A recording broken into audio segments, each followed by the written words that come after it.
आंबा बागेत फुलोरा आला की शेतकऱ्याचं वर्षभराचं स्वप्न त्या फुलांमध्ये दडलेलं असतं. पण याच काळात एक शांत शत्रू सक्रिय होतो, मँगो हॉपर. फक्त 3 ते 5 मिलीमीटर आकाराचा हा कीटक, पण तीव्र प्रादुर्भाव झाला तर 40 ते 50% उत्पादन घटू शकतं. तो फुलोरा, कळ्या आणि कोवळी पानं यांचा रस शोषतो. परिणाम? फुलं सुकतात, फळगळ वाढते आणि त्याच्या चिकट स्त्रावामुळे काळी बुरशी वाढते, ज्यामुळे झाडाची प्रकाश संश्लेषण क्रिया कमी होते. फेब्रुवारीच्या शेवटच्या आठवड्यापासून मार्चच्या पहिल्या आठवड्यापर्यंत विशेष निरीक्षण गरजेचं आहे. एका फुलोऱ्यावर 5 पेक्षा जास्त हॉपर दिसल्यास त्वरित नियंत्रण उपाय सुरू करा. डिसेंबरमध्ये छाटणी करा. तण नियंत्रण ठेवा. बाग स्वच्छ ठेवा. ही प्रतिबंधात्मक पावलं अत्यंत महत्त्वाची आहेत.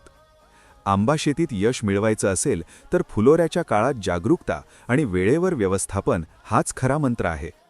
आपला आंबा, आपली जबाबदारी.